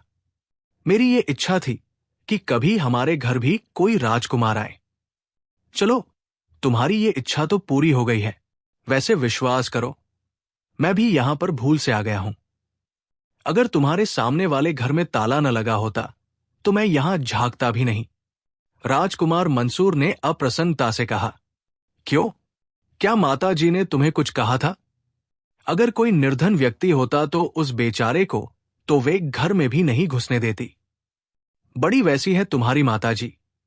राजकुमार मंसूर ने थोड़ा क्रोध से कहा, तुम रुष्ट मत हो, अब तुम्हें कोई कष्ट नहीं होगा। लड़की ने कहा और ठीक उसी समय वो बुढ़िया अंदर आई। रुखसाना तुम्हारा कमरा खोल रही है, तुम अब अपने कमरे में जाओ। बुढ़िया ने राजकुमार मंसूर से कहा और वो कमरे से निकल गया। बुढ़िया लड़की की तरफ मुड़ी। मैंने उस नवयुवक की बातें सुन ली है। ये तुमसे मेरी शिकायत कर रहा था। मैं उसे अभी ऐसा मजा चखाऊंगी कि जीवन भर याद रखेगा। बुढ़िया ने दांत किटकिटाते हुए कहा, मां, क्रोध थूक दो, ये नवयुवक तो अपना राजकुमार है। लड़की ने कहा, राजकुमार है तो मैं क्या करूं? वो मुझे लालची बताता है। मैं तो उसे पाठ सिखाए बिना नहीं छोड़ूंगी। समझ क्या रखा है उसने मुझे? बुढ़िया का क्रोध अब तक कम नहीं हुआ था। उसकी लड़की ने फिर कहा, मां, तुम भी कैसी व्यर्थ की बातें करती हो। अगर तुमने राजकुमार को प्राणों से भी मार दिया तो अपनी बेटी का विवाह किससे करोगी? तुम ही तो कहा करती थी कि अपनी सईदा बेटी का विवाह किसी राजकुमार से करूंगी। बुढ़िया चौंक गई। अरे हां, ये बात तो मुझे याद ही नहीं रही थी। अच्छा हुआ तुमने मुझे बता दिया। अब यह राजकुमार मेरा दामाद बनेगा। मैंने इसे काफी पसंद किया है। उसकी लड़की सईदा उसकी बात सुनकर मुस्कुराने लगी थी। जब राजकुमार मंसूर अपने कमरे में गया तो उसने एक लड़की देखी जो उसका बिस्तर ठीक कर रही थी। उस लड़की को देखकर राजकुमार मंसूर की आंखें खुली की खुली रह गई। इतनी सुंदर लड़की उसने जीवन में पहली बार देखी थी। राजकुमार मंसूर को देखकर वो लड़की बोली, आपके कपड़े भीगे हुए हैं, इन्हें बदल लीजिए, अन्यथा आपको शीत लग जाएगी। अच्छी लड़की, तुम्हारी सहानुभूति का बहुत बहुत धन्यवाद। मगर देखो ना, दूसरे कपड़े तो मेरे पास है भी नहीं। मैं महल से यात्रा के उद्देश्य से तो निकला नहीं था, जो अपने साथ कपड़े भी लेकर चलता। राजकुमार मंसूर ने लाचारी से कहा, तो आप राजकुमार साहब हैं? लड़की ने बड़ी सरलता से पूछा। राजकुमार मंसूर ने गर्दन हिलाकर कहा, हां, मेरी माता और पिता अब मेरे गायब होने से कितने चिंतित होंगे। माता जी ने तो रो रो कर बुरा हाल कर लिया होगा। लड़की ने बड़े दुख से गर्दन हिलाई और बोली, खैर, रात भी शीघ्रता से बीत जाएगी। मैं आतिशदान में आग जलाती हूं। इस प्रकार आपके कपड़े भी सूख जाएंगे। मैंने भोजन तैयार कर लिया है। आप जरा देर विश्राम कर लें तो भोजन कर लीजिएगा। अभी लड़की की बात समाप्त नहीं हुई थी कि बुढ़िया बड़े क्रोध में अंदर आई और लड़की को डांट कर बोली, तू यहां बातें बनाने बैठ गई है। सईदा के हाथ मुंह धोने के लिए पानी कौन गर्म करेगा? लड़की के बजाय राजकुमार मंसूर ने उत्तर दिया, ये मेरे लिए आतिशदान में आग जलाने जा रही थी। सईदा स्वयं क्यों नहीं कर लेती गर्म पानी? वाह वाह, क्यों करेगी कोई काम? उसे मैंने राजकुमारियों की तरह पाला है। उसका विवाह भी मैं किसी राजकुमार से करूंगी। बुढ़िया ने बड़े गर्व से कहा और राजकुमार मंसूर को प्रेम भरी दृष्टि से देखने लगी। और ये तो मैं भी कहने को तैयार हूं कि जाने कितने ही राजकुमार उससे विवाह करने के इच्छुक होंगे। राजकुमार मंसूर ने व्यंग्य में कहा। बुढ़िया उसके व्यंग्य को नहीं समझ सकी। उसके चेहरे पर प्रसन्नता की एक लहर सी दौड़ गई। लड़की से कठोर स्वर में बोली, रुखसाना, इस बात का ध्यान रखना कि राजकुमार को कोई कष्ट न पहुंचे। अगर इसको कोई शिकायत हुई तो समझ लेना मैं अच्छी तरह खबर लूंगी। ये कहकर बुढ़िया वहां से चली गई। राजकुमार मंसूर ने रुखसाना से पूछा, क्या तुम इन लोगों की सेविका हो? नहीं, ये मेरी सौतेली मां है, रुखसाना ने उत्तर दिया। परिस्थितियां तो यही बताती है कि इनका व्यवहार तुमसे बिल्कुल अच्छा नहीं है। राजकुमार मंसूर ने चिंता भरे स्वर में कहा, मैं अभी क्या कर सकती हूं? रुखसाना ने उदासी से गर्दन झुकाते हुए कहा, इस घर के अतिरिक्त मेरा कोई ठिकाना भी तो नहीं है। कामकाज की तो खैर कोई बात नहीं है, मगर मुझे अपनी मां की पिटाई से बहुत डर लगता है। बिल्कुल रुई की तरह धुन देती है। कई दिन तक हाथ पांव में दर्द रहता है। राजकुमार मंसूर का चेहरा क्रोध से लाल हो गया। ये स्त्री तो वास्तव में बहुत निर्दयी है, मगर रुखसाना तुम चिंता मत करो। मैं प्रयास करूंगा कि तुम्हें यहां से शीघ्र मुक्ति दिला दूं। आपकी बहुत कृपा होगी। आप तो राजकुमार है ना, मेरी सिफारिश करके मुझे अपने ही महल में सेविका बनवा दीजिएगा। मैं काम से जी नहीं चुराती हूं। आपको कभी भी शिकायत का अवसर नहीं दूंगी, रुखसाना ने कहा। उसकी सरलता पर राजकुमार मंसूर को हंसी आ गई। तुम भी कैसी बातें करती हो? अच्छी रुखसाना, तुम जैसी प्यारी लड़की सेविका नहीं, बल्कि राजकुमारी बनेगी। राजकुमारी? रुखसाना ने पलके झपकाते हुए कहा, हां, मैंने निर्णय कर लिया है कि तुमसे विवाह करके तुम्हें महल ले जाऊंगा। राजकुमार मंसूर ने मुस्कुराते हुए कहा, तुम्हें तो इस पर कोई आपत्ति नहीं? मुझे तो कोई आपत्ति नहीं, मगर मेरी सौतेली मां नहीं मानेंगी। वो तो इस बात को कदापि सहन नहीं करेंगी कि उनकी सगी बेटी बैठी रह जाए और सौतेली लड़की का विवाह एक राजकुमार से हो जाए। रुखसाना ने चिंता भरे अंदाज में कहा, यह सब तुम मुझ पर छोड़ दो। राजकुमार मंसूर ने आत्मविश्वास से कहा। रुखसाना कुछ क्षण तक स्वयं सोचती रही, फिर बोली, राजकुमार साहब, उन्हें जादू भी आता है। ऐसा न हो कि वो आपको कोई हानि पहुंचा दे। इसका समाधान भी सोच ही लिया जाएगा। राजकुमार ने लापरवाही से कहा। इन्हीं बातों के दौरान रुखसाना ने आतिशदान में आग अच्छी तरह जला दी थी। राजकुमार मंसूर आग के पास बैठ गया। शीघ्र ही उसके कपड़े सूख गए। थोड़ी देर बाद रुखसाना ने आकर भोजन लगने की सूचना दी। दस्तरख्वान पर बुढ़िया और उसकी बेटी सईदा और राजकुमार मंसूर थे। राजकुमार मंसूर ने जब देखा कि रुखसाना सेविकाओं के से अंदाज में एक तरफ खड़ी है, तो उसने कहा, रुखसाना, तुम उधर क्यों खड़ी हो? तुम भी यहां आओ ना। बुढ़िया और सईदा रुखसाना को घूरने लगी। बुढ़िया ने अपनी अप्रिय आवाज में कहा, रसोई में कुछ बर्तन पड़े हैं, पहले उन्हें धोकर आओ। अगर कुछ भोजन बच गया तो रात को तुम्हें दे दिया जाएगा। उसकी इस बात से रुखसाना की आंखों में आंसू आ गए थे। राजकुमार मंसूर का रक्त क्रोध के मारे उबलने लगा था। वो दस्तरख्वान से उठ गया और बुढ़िया से बोला, मैं जानता हूं कि ये तुम्हारी सौतेली बेटी है, मगर तुम दोनों मां बेटी इसके साथ सेविकाओं से भी बुरा व्यवहार करती हो। तुमको इससे कोई मतलब नहीं होना चाहिए। बुढ़िया कड़वाहट से बोली। मुझे मतलब क्यों नहीं होना चाहिए? कुछ दिन बाद मैं रुखसाना से विवाह करने वाला हूं, राजकुमार मंसूर ने कहा। उसकी ये बात सुनकर मां बेटी दोनों चकित रह गई। बुढ़िया बड़ी कठिनाई से बोली, तुम मेरी बेटी को छोड़कर इस रुखसाना की बच्ची से विवाह करोगे? मैं तो ये समझ रही थी कि तुमने मेरी बेटी को पसंद कर लिया है। अपनी बेटी का रूप देखा है तुमने? बिल्कुल चुड़ैल लगती है, राजकुमार मंसूर ने मुंह बनाकर कहा। उसकी बात सुनकर सईदा रोने लगी। रोते हुए मां से बोली, मां, ये राजकुमार मुझे चुड़ैल कह रहा है। चुड़ैल कैसी होती है? कैसी मूर्ख है ये लड़की। इतनी बड़ी हो गई है और उसे ये भी नहीं पता कि चुड़ैल कैसी होती है। राजकुमार मंसूर उसका उपहास उड़ाते हुए बोला। रुखसाना भय से थरथर कांप रही थी। राजकुमार मंसूर ने बुढ़िया को बहुत रुष्ट कर दिया था और अब रुखसाना को आशा थी कि बुढ़िया उसको जादू के बल से कोई पक्षी या पशु बना देगी। मगर बुढ़िया ने ऐसी कोई हरकत नहीं की। कुछ क्षण तक कुछ सोचने के बाद बुढ़िया ने कहा, अगर तुम रुखसाना ही से विवाह पर अड़े हो तो कोई बात नहीं, उसी से विवाह कर लेना। बुढ़िया की बात ने सभी को चौंका दिया था।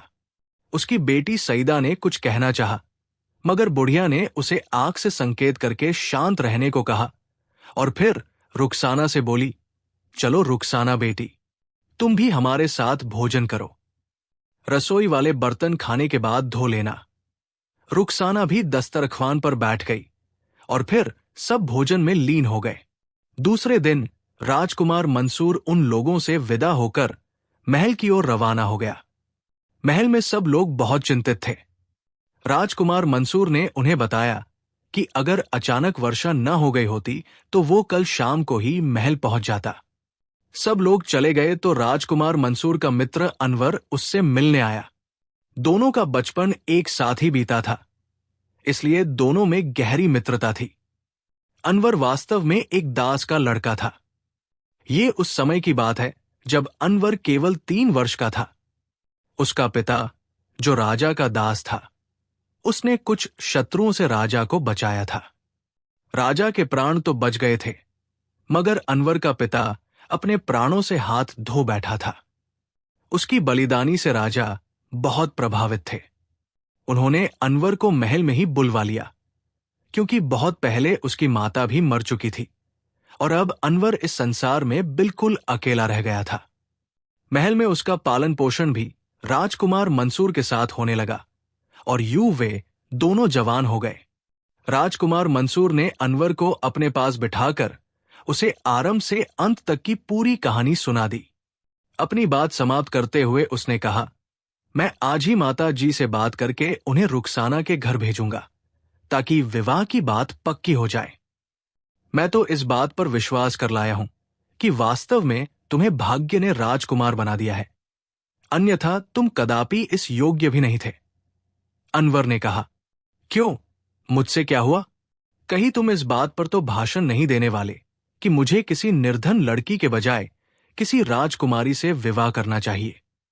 मगर कान खोल कर सुन लो कि मेरी दृष्टि में सब मनुष्य समान है। अमीर गरीब होने से कोई अंतर नहीं पड़ता।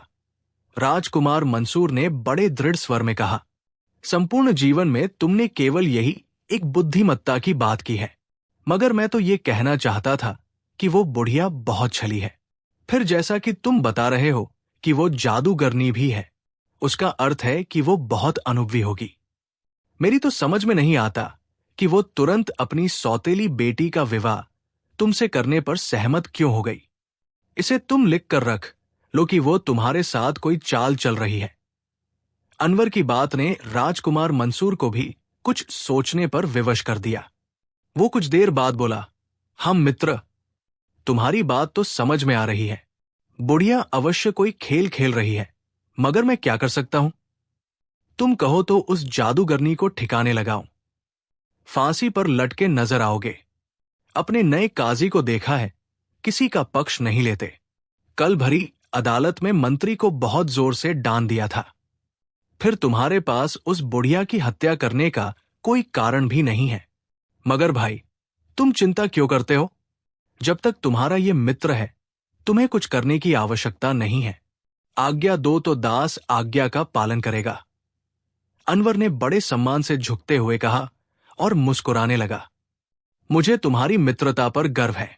तुम बस इतना करो कि किसी प्रकार इस बात का पता लगाओ कि वो बुढ़िया कौन सी चाल चल रही है, ताकि उससे बचाव का उपाय किया जा सके। राजकुमार मंसूर ने कहा, यह कौन सी बड़ी बात है? मुझे बुढ़िया के मकान का पता बता दो, मैं अभी वहां पहुंचकर पता लगाता हूं। अनवर बोला। राजकुमार मंसूर उसे बुढ़िया के मकान का पता बताने लगा और उसके थोड़ी ही देर बाद अनवर वहां से रवाना हो गया। बुढ़िया की सौतेली बेटी रुखसाना घरेलू कार्यों में लगी थी। बुढ़िया एक पुराने से अंधेरे कमरे में बैठी कोई जादू कर रही थी। उसके सामने एक तांबे के पात्र में धूप सुलग रही थी और बुढ़िया अंतराल से उस पर कुछ पढ़ पढ़ कर फूंक रही थी। थोड़ी देर बाद बुढ़िया ने तांबे के प्याले में एक गुलाब का फूल डाल दिया। प्याले में अंगारे सुलग रहे थे। फूल जलने के बजाय अपना रंग बदलने लगा और वही फूल, जो कि कुछ समय पहले लाल रंग का था, अब सफेद रंग का हो गया। बुढ़िया ने फूल को प्याले से निकाल लिया और उसे प्रसन्नता भरी दृष्टि से देखने लगी। फिर उसने शीघ्रता से समस्त सामग्री लपेटकर कोने में डाली और कमरे से बाहर निकल आई। अपने कमरे से निकलकर वो सीधी सईदा के पास पहुंची। सईदा उसे देखते ही खड़ी हो गई और उत्सुकता से पूछा, क्या हुआ मां? जादू का फूल तो बन गया ना? बनता क्यों नहीं? तेरी मां कोई साधारण जादूगरनी तो है नहीं। इस फूल को सूंघने से तेरा रूप बिल्कुल रुखसाना की तरह हो जाएगा। फिर राजकुमार भी नहीं पहचान सकेगा कि उसका विवाह किससे हो रहा है। मेरी बेटी राजकुमार की पत्नी बनकर जीवन भर ऐश करेगी। ये कहकर बुढ़िया जोर जोर से हंसने लगी। मगर मां, फिर उस रुखसाना का क्या होगा? सईदा ने चिंतित होकर पूछा। बुढ़िया ने धैर्य से उत्तर दिया, मैं उसको अचेत करके अंधे कुएं में बंद कर दूंगी। वो सारा जीवन वही रहेगी। उसके उत्तर ने सईदा को संतुष्ट कर दिया। इतने में रुखसाना किसी काम से वहां आ निकली। उसे देखकर बुढ़िया ने अपने सिर का एक बाल तोड़ा और रुखसाना की तरफ फेंक दिया। क्षण भर में उस बाल ने एक लंबी सी रस्सी का रूप ले लिया और रुखसाना को अपनी लपेट में लेकर अच्छी तरह बांध लिया। रुखसाना की भय और आतंक से भरी एक चीख निकली और वो अचेत होकर भूमि पर गिर पड़ी। उसके भूमि पर गिरते ही बुढ़िया आगे बढ़ी। मेज पर एक जग में कुछ पानी था। बुढ़िया ने उस पानी में हाथ डालकर पानी की कुछ बूंदें अचेत रुखसाना पर फेंकी और रुखसाना क्षण भर में उस स्थान से लुप्त हो गई। अरे मां, रुखसाना कहाँ गई? बुढ़िया की कुरूप बेटी सईदा ने आश्चर्य से पूछा। मैंने मंत्र पढ़कर उसे यहां से कुछ दूरी पर जो अंधा कुआं है उसमें डाल दिया है। बुढ़िया मुस्कुराकर बोली। उसके साथ सईदा भी मुस्कुराने लगी। फिर बुढ़िया ने वो जादू का फूल सईदा को दिया ताकि वो उसे सूंघ ले। सईदा ने जब उस फूल को सूंघा तो वो बिल्कुल रुखसाना की तरह अत्यंत सुंदर हो गई। कोई भी ये नहीं कह सकता था कि ये वही कुरूप सईदा है जिससे बात करने को भी मन नहीं चाहता था। सभी यही समझते हैं कि वो असली वाली रुखसाना ही है। अपने रूप के परिवर्तन पर सईदा बहुत प्रसन्न थी। वो तुरंत दर्पण के सामने खड़ी हो गई और उसमें मुस्कुरा मुस्कुरा कर अपने आप को देखने लगी। फिर वो बुढ़िया से बोली, मां, मैं कितनी अच्छी लग रही हूं। बुढ़िया बोली, अच्छा, अब अपनी अधिक प्रशंसा मत करो, अन्यथा नजर लग जाएगी। और हां, ये बात याद रखना कि अब तुम सईदा नहीं, रुखसाना हो। तुम हर किसी को अपना यही नाम बताओगी। बस ये रहस्य मेरे और तुम्हारे बीच ही रहेगा कि तुम सईदा हो, रुखसाना नहीं। ठीक है मां। सईदा ने सिर हिला दिया। दोपहर का समय हो गया था। दोनों मां बेटी को भूख सताने लगी। सईदा को तो खैर पकाना ही नहीं आता था और बुढ़िया बहुत आलसी थी। काम करने से उसके प्राण निकलते थे। भूख लगी तो दोनों सोचने लगी कि क्या किया जाए। अगर वहां पर रुखसाना होती तो उन्हें भोजन की तनिक भी चिंता न होती। मगर वो तो कुएं में बंदी थी। अचानक बाहर वाले द्वार पर दस्तक हुई। बुढ़िया बड़बड़ाते हुए द्वार की ओर गई। द्वार खोला तो वहां पर एक अपरिचित लड़का खड़ा था। क्या बात है लड़के? बुढ़िया ने डांट कर पूछा। प्यारी मां जी, मैं एक निर्धन लड़का हूं। नौकरी की खोज में इधर उधर घूम रहा हूं। अगर आप मुझे अपने घर सेवक रख ले तो बड़ी कृपा होगी। लड़के ने बड़ी दीनता से कहा। बुढ़िया प्रसन्न हो गई। कहने लगी, हां भाई, सेवक की तो हमें वास्तव में आवश्यकता है। तुम्हें काम कौन कौन से आते हैं? भोजन पका लेते हो? भोजन पकाने से लेकर घर की स्वच्छता करने तक हर काम में निपुण हूं। लड़के ने उत्तर दिया। तब तो फिर ठीक है। बुढ़िया ने संतोष से कहा, तुम आज से हमारे सेवक हो। लेकिन यह भी सुन लो, तुम्हें वेतन नहीं मिलेगा। भोजन और रहने को स्थान अवश्य हम देने को तैयार हैं। भोजन की भी कोई आवश्यकता नहीं है। वैसे अगर आप मुझे रहने को स्थान दे दें तो मैं समझूंगा कि आपने बहुत कृपा की है। लड़के ने कहा, अच्छा, तो तुम हमारा भोजन भी नहीं खाओगे? बुढ़िया ने प्रसन्नता भरे स्वर में कहा। वो बहुत लालची स्त्री थी। जी हां, अपना पकाया हुआ भोजन मुझसे नहीं खाया जाएगा। लड़के ने बड़ी विवशता से कहा। शायद उसकी बात बुढ़िया ने नहीं सुनी थी। बोली, अच्छा तो फिर अब घर आ जाओ, हमें भूख लगी है, हमारे लिए भोजन पका कर लाओ। मगर हां, तुम्हारा नाम क्या है? लड़का अंदर आकर बोला, मेरा नाम अनवर है। फिर उसने सईदा को देखा और ठिठक कर खड़ा हो गया। बुढ़िया उसे घूरने लगी। क्या बात है, तुम मेरी लड़की को देखकर क्यों रुक गए? बुढ़िया ने कड़े स्वर में पूछा। क्या ये लड़की किसी परी की बेटी है? अनवर उसकी बात अनदेखा करके बोला। बुढ़िया गर्व से तन गई। ये किसी परी की लड़की नहीं, मेरी अपनी बेटी है। उसने बड़े अहंकार से कहा। मैं इस बात को प्रलय तक नहीं मान सकता। हर मां और बेटी में कुछ न कुछ समानता अवश्य होती है, मगर यह तो तुमसे बिल्कुल भिन्न है।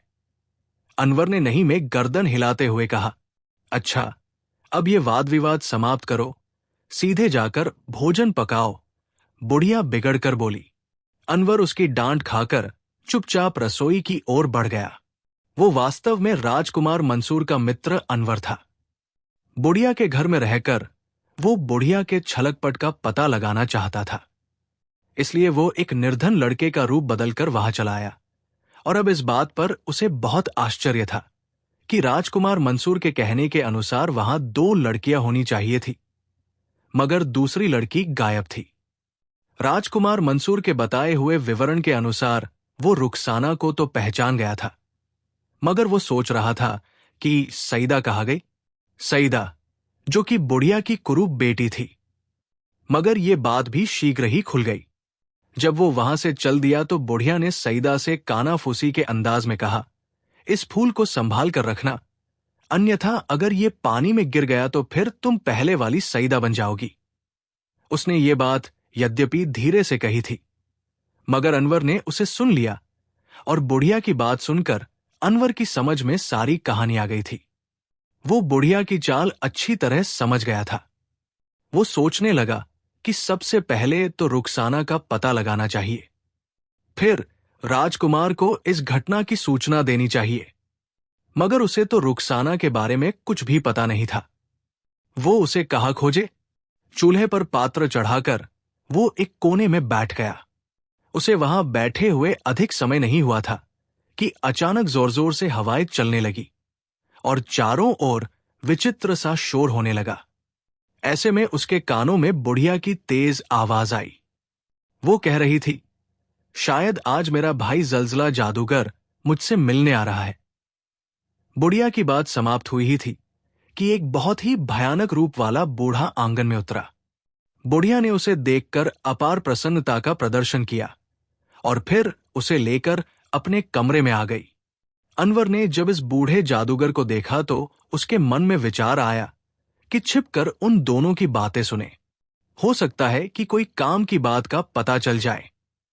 ये सोचकर वो रसोई से निकला और बुढ़िया के कमरे के बाहर द्वार से कान लगाकर बैठ गया। जलजला जादूगर बुढ़िया से कह रहा था, बहन, मेरा लड़का हुदहुद जादूगर अब जवान हो चुका है। तुमने बचपन में मुझसे वचन दिया था कि तुम मेरे बेटे हुदहुद जादूगर और अपनी सौतेली बेटी रुखसाना का विवाह कर दोगी। सो अब तुम अपना वचन पूरा करो। बुढ़िया ने कहा, भाई जलजला जादूगर, मेरी सगी बेटी चूंकि कुरूप थी, इसलिए तुमने रुखसाना का संबंध मांग लिया था। मैं इस पर भी सहमत हो गई थी और आज मुझे इसका फल मिल रहा है। मेरी बेटी एक राजकुमार से ब्याही जाने वाली है। मैंने रुखसाना को यहां से कुछ दूर जो वीराना है उसके एक कुएं में बंदी कर रखा है। अभी तुम कुछ देर बैठो, जब जाओ तो उसे निकाल कर ले जाना। तुम ये जो रुखसाना को देख रहे हो, ये सईदा है। मैंने इसका रूप बदल दिया है। जलजला जादूगर शायद कुछ लज्जित सा हो गया था। बोला, बहन, तुम देख रही हो आजकल की संतान कितनी अयोग्य और निकम्मी होती जा रही है। मैंने तो बेटे हुदहुद से कहा था कि सईदा ही से विवाह करे, मगर भाग्यहीन ने मेरी एक न सुनी। अब भी उसने मुझे बहुत विवश करके यहां भेजा है। अनवर इससे आगे कुछ नहीं सुन सका, क्योंकि अचानक ही किसी ने उसके बाल पकड़कर जोर का झटका दिया था। अनवर के मुंह से चीख निकलते निकलते रह गई। उसने तेजी से पीछे की ओर घूमकर देखा। बुढ़िया की बेटी सईदा, जो रुखसाना के रूप में थी, अनवर को खूंखार दृष्टि से घूर रही थी। फिर वो भयानक स्वर में बोली, सच सच बता, तू कौन है? मेरी मां और मेरे मामा की बातचीत छिपकर क्यों सुन रहा है? अनवर ने बजाय कोई उत्तर देने के उछलकर उसका गला दबोच लिया और उसे दबाने लगा। सईदा की आंखें बाहर को उबल पड़ी और वो बिना कोई आवाज निकाले अचेत हो गई। अनवर उसे घसीटकर उसके कमरे में लाया। श्रृंगारदान पर वही जादू का फूल रखा था, जिसके बारे में अनवर ने बुढ़िया से उसकी विशेषता के बारे में सुन लिया था। उसने फूल को अपनी जेब में डाला और भागकर रसोई से कोयले की बोरी खाली करके ले आया और फिर उसमें सईदा को भरकर उसने बोरी का मुंह बंद कर दिया और उसे कंधे पर लादकर बुढ़िया के घर से निकल खड़ा हुआ। बुढ़िया के मुंह से उसे कुएं का मार्ग भी पता चल गया था। वो सीधा कुएं पर आया। पहले तो रस्सी के माध्यम से कुएं में उतरकर रुखसाना को निकाल लाया, फिर नकली रुखसाना यानी सईदा को कुएं में डाल दिया। रुखसाना अब तक अचेत थी। जैसे ही अनवर ने जादू की रस्सी को खोला, वैसे ही रुखसाना को होश आ गया। अपने सामने एक अपरिचित लड़के को देखकर वो चौंक गई। तुम कौन हो और मैं कहाँ हूं? उसने चारों ओर देखते हुए पूछा।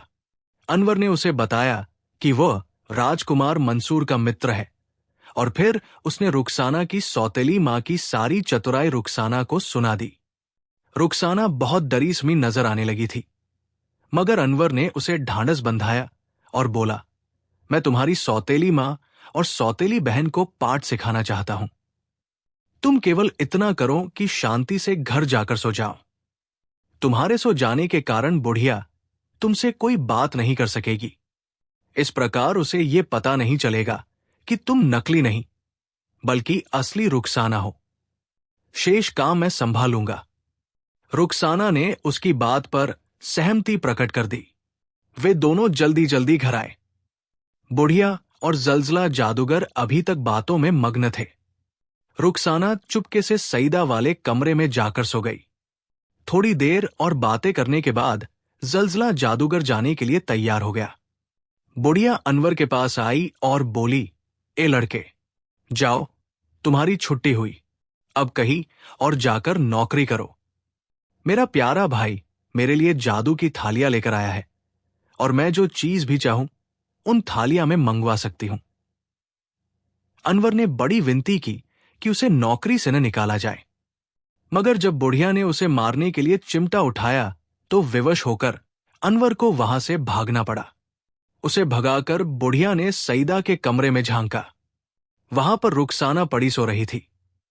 बुढ़िया समझी कि वो उसकी लड़की है, इसलिए वो उसके विश्राम के विचार से उसे उठाए बिना वहां से चली आई। फिर उसने भाई को विदा किया। बुढ़िया के घर से निकलकर अनवर बाहर ही एक स्थान पर खड़ा हो गया था। जब जलजला जादूगर बुढ़िया के घर से कुएं की ओर चला तो अनवर भी उसके पीछे हो लिया। थोड़ी देर बाद वे दोनों कुएं पर पहुंच गए। अनवर एक स्थान पर छिपकर खड़ा हो गया। जलजला जादूगर कुएं में उतरा और उसमें से नकली रुखसाना यानी सईदा को कंधे पर लादकर एक ओर को रवाना हो गया। अनवर फिर उसका पीछा करने लगा। लगभग आधे घंटे तक चलने के बाद वे लोग एक बस्ती में पहुंचे। अनवर को पता चल गया था कि ये जादूगरों की बस्ती है और यहां पर छोटे बड़े सभी जादूगर रहते थे। यहां के मकान अत्यंत सुंदर थे। जलजला जादूगर वहां के सबसे सुंदर मकान में प्रवेश कर गया। शायद यही उसका घर था। अनवर भी उसके पीछे उसके घर में निडर होकर घुस गया। अपने घर में एक अपरिचित को प्रवेश करते देखकर जलजला जादूगर कुछ रुष्ट दिखाई देने लगा। उसने उसे बुढ़िया के घर में भी नहीं देखा था। वो अप्रसन्नता से बोला, कौन हो तुम? इतने में जलजला जादूगर का लड़का हुदहुद जादूगर भी कमरे में प्रवेश हुआ। फर्श पर बिछे हुए कालीन पर सईदा को लेटा देखकर वो प्रसन्नता से उछल पड़ा। अरे पिताजी, आप रुखसाना को ले आए। जलजला जादूगर ने उसकी बात का कोई उत्तर न दिया। वो अनवर को ही घूरे जा रहा था। हुदहुद जादूगर की नजर अनवर पर पड़ी तो वो भी चौंक पड़ा। पिताजी, ये कौन है? उसने आश्चर्य से पूछा। मेरा नाम अनवर है और मैं तुम लोगों का शुभ चिंतक हूं। अनवर ने कहा, हमारे शुभ चिंतक? हुदहुद जादूगर ने हैरान होकर कहा, हां, जलजला जादूगर तुम्हारे पिता है ना? ये अपनी बहन के घर तुम्हारा संबंध लेने के लिए गए थे। तुम्हारे पिता की बहन बहुत कपटी स्त्री है। अनवर ने कहना आरंभ किया। ए वाणी संभाल के, जलजला जादूगर ने ललकार कर कहा। मेरी बहन को बुराबला कहा तो अभी खरगोश बना दूंगा। चाचा जलजला, पहले मेरी बात तो सुन लो, फिर चाहे खरगोश चाहे बिल्ली बना देना, मुझे कोई गिला नहीं होगा। तुम जो ये समझ रहे हो कि ये लड़की रुखसाना है, बिल्कुल गलत है। ये बड़ी बीवी की बेटी सईदा है। अनवर की बात सुनकर दोनों पिता पुत्र के चेहरे फीके पड़ गए। हुदहुद जादूगर आंखें फाड़ फाड़ कर सईदा को देखने लगा। जलजला जादूगर ने जल्दी जल्दी कुछ मंत्र पढ़कर फूके, मगर वो वैसी ही रुखसाना के रूप में ही रही। इस पर जलजला जादूगर को कुछ संतोष हुआ। वो अनवर से क्रोधित स्वर में बोला, क्यों बे, झूठ बोलता था। बता अब तुझे क्या दंड दूं? अगर ये सईदा होती तो मेरे जादू के कारण अब तक वास्तविक रूप में आ जाती। अनवर ने बुरा सा मुंह बनाते हुए कहा, महोदय, भलाई का तो समय ही नहीं रहा। मैंने तुम्हें इतनी महत्वपूर्ण सूचना दी थी, मगर तुमने अनादर आरंभ कर दिया। दुर्व्यवहार की भी कोई सीमा होती है। ये कहकर उसने मेज पर से पानी का गिलास उठाया और उस जादू के फूल को, जो उसने सईदा के कमरे में से उठाया था, पानी के गिलास में डाल दिया। वो बुढ़िया के मुंह से तो सुन ही चुका था कि अगर ये फूल पानी में डाल दिया गया तो सईदा अपने असली रूप में आ जाएगी। फूल के पानी में गिरते ही उसमें से गहरे लाल रंग का धुआं निकला, जिसने सईदा के चेहरे को अपनी लपेट में ले लिया। थोड़ी देर बाद धुआं साफ हो गया और फिर जो जलजला जादूगर और हुदहुद जादूगर ने सईदा के चेहरे पर दृष्टि डाली तो रुखसाना की बजाय वहां पर सईदा पड़ी नजर आई। हुदहुद जादूगर चिढ़कर खड़ा हो गया। पिताजी, मुझे पता नहीं था कि आपकी बहन इतनी कपटी होगी। मैं उसे कपट का दंड देने के लिए जा रहा हूं। यह कहकर जलजला जादूगर का बेटा हुदहुद जादूगर आंधी और तूफान की तरह वहां से रवाना हो गया। अभी वो घर से निकला ही था कि अनवर ने लपक कर उसका मार्ग रोक लिया। हुदहुद जादूगर, अज्ञानी मत बनो। पहले बुढ़िया की बेटी का तो कुछ प्रबंध कर लो। कहीं ऐसा न हो कि वह तुम्हारे जाने के बाद तुम्हारे वृद्ध पिता को कुछ हानि पहुंचा दे, अनवर ने कहा। उसकी बात सुनकर हुदहुद जादूगर रुक गया। फिर कुछ सोचकर बोला, कह तो तुम ठीक ही रहे हो। मैं भी उस लड़की को जादू के एक सुदृढ़ से पिंजरे में बंदी करके आता हूं। हुदहुद जादूगर चला गया तो अनवर ने बुढ़िया के घर की ओर दौड़ लगा दी। बड़ी तेजी से भागता हुआ वो थोड़ी ही देर में बुढ़िया के घर पहुंच गया। बुढ़िया के घर का द्वार बंद था, इसलिए अनवर को दीवार फाद कर अंदर प्रवेश करना पड़ा। बुढ़िया अपने कमरे में पड़ी खर्राटे ले रही थी। अनवर शांति से रुखसाना के कमरे की ओर बढ़ा। रुखसाना भी गहरी नींद के मजे ले रही थी। अनवर ने उसे जल्दी से झकझोर कर उठाया। वो तुरंत ही उठ बैठी और हैरान नजरों से अनवर के घबराए हुए चेहरे को देखने लगी। अनवर ने तेजी से कहा, रुखसाना, जल्दी करो, यहां से तुरंत भाग लो। बुढ़िया और हुदहुद जादूगर के बीच भयानक युद्ध होने वाला है। अनवर की बात सुनकर रुखसाना घबराकर पलंग से उतर आई। अनवर उसे लेकर जल्दी से कमरे से बाहर निकला और फिर अभी वे लोग आंगन ही में पहुंचे थे कि किसी ने बाहर से द्वार खटखटाया। अनवर और रुखसाना ठिठक कर अपनी स्थान पर खड़े हो गए। फिर अचानक अनवर को होश आया। उसने रुखसाना से फुसफुसाते हुए कहा, जल्दी, तुरंत उस वृक्ष पर चढ़ जाओ। उसका संकेत बरगद के उस बड़े वृक्ष की ओर था जो आंगन में लगा हुआ था। रुखसाना तेजी से उस वृक्ष की ओर बढ़ी और उसकी शाखाओं को पकड़ कड़कर बहुत ऊंचाई पर पहुंच गई। अनवर भी उसके पीछे आ रहा था। ऊपर पहुंचकर उन दोनों ने स्वयं को घने पत्तों में छिपा लिया और थोड़ा सा मुंह निकालकर नीचे झांकने लगे। द्वार को लगातार पीटा जा रहा था। बुढ़िया की आंख खुल गई थी और वो अपनी आंखें मलती हुई द्वार खोलने जा रही थी कि अचानक द्वार चौखट सहित अंदर आ गिरा। किसी ने उसे बड़े जोर से धक्का दिया था। बुढ़िया अपनी जगह रुक गई और द्वार में खड़े हुदहुद जादूगर को क्रोधित नजरों से घूरने लगी। हुदहुद जादूगर फुंकार कर बोला, कपटी बुढ़िया, तेरे जीवन के दिन पूरे हुए। हुदहुद जादूगर से छल करने का परिणाम क्या होता है, देख ले। ये कहकर हुदहुद जादूगर ने एक अंडा बुढ़िया के आगे फेंका। अंडा एक हल्के धमाके से फट गया और बुढ़िया को चारों ओर से अग्नि ने घेर लिया। बुढ़िया ने अपना एक पांव भूमि पर मारा। उसके भूमि पर पांव मारते ही उसके आसपास की भूमि में अनगिनत छेद हो गए और उन छेदों में से पानी की धार निकलने लगी, जिन्होंने अग्नि को बुझा दिया। थोड़ी देर बाद पानी की धारें भी लुप्त हो गई। बुढ़िया ने खूंखार स्वर में कहा, मूर्ख लड़के, अगर तू मेरे भाई की एकमात्र संतान न होता तो तुझे अभी नष्ट कर देती।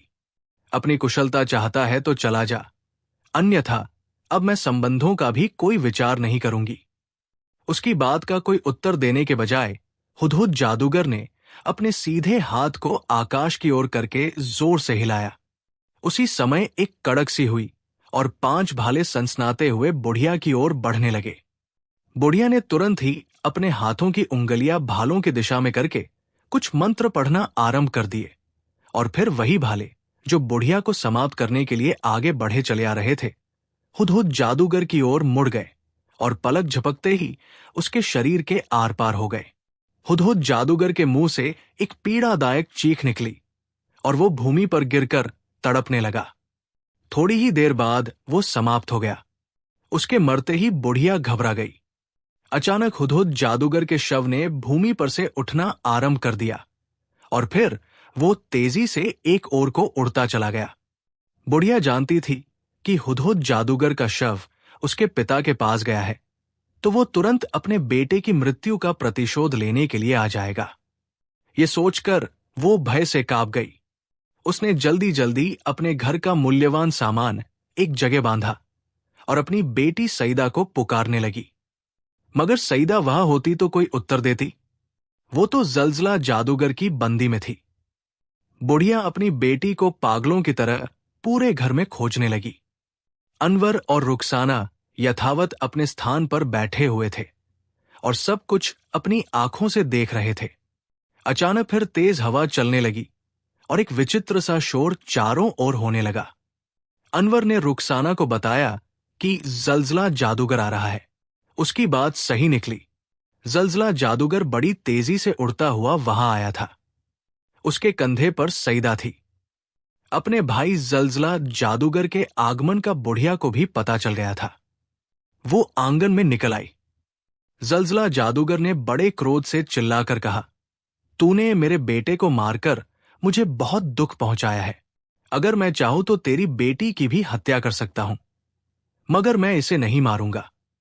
मैं इसे पक्षी बनाकर छोड़ दूंगा ताकि ये सारा जीवन जंगलों में भटकती फिरे। ये कहकर जलजला जादूगर ने सईदा पर कुछ पढ़कर फूका। सईदा होश में थी। वो भूमि पर गिरकर तड़पने लगी और फिर अचानक काले रंग की एक छोटी सी चिड़िया बनकर तीर की तरह वहां से उड़कर लुप्त हो गई। अपनी बेटी की ये दशा देखकर बुढ़िया की आंखों में रक्त उतर आया। वो कड़कती आवाज में बोली, मैंने इतनी कठिनाई से ये योजना बनाई थी कि अपनी लड़की का विवाह राजकुमार से करूंगी, मगर तुम दोनों मूर्ख पिता पुत्र ने पता नहीं क्या चक्कर चला दिया कि मेरी सारी योजना धरी की धरी रह गई है। मेरी बेटी को तुम मेरी आंख बचाकर मेरे घर से ले गए थे। जलजला जादूगर अत्यंत आवेश में आ गया था। उसने अत्यंत क्रोध से कहा, वाणी संभाल कर बात करना। मैंने तुम्हारी लड़की को कुएं में से निकाला था। तुम ये चाहती थी कि तुम्हारी बेटी मेरे सुंदर बेटे की पत्नी बनकर मजे से जीवन बिताए। इसीलिए तुमने हमें धोखा देने के लिए उसका रूप अपनी सौतेली बेटी रुखसाना की तरह कर दिया था। बुढ़िया की समझ में जलजला जादूगर की बातें नहीं आ रही थी। वो उस पर उग्र होने लगी। थोड़ी देर बाद दोनों में विधिवत युद्ध होने लगा।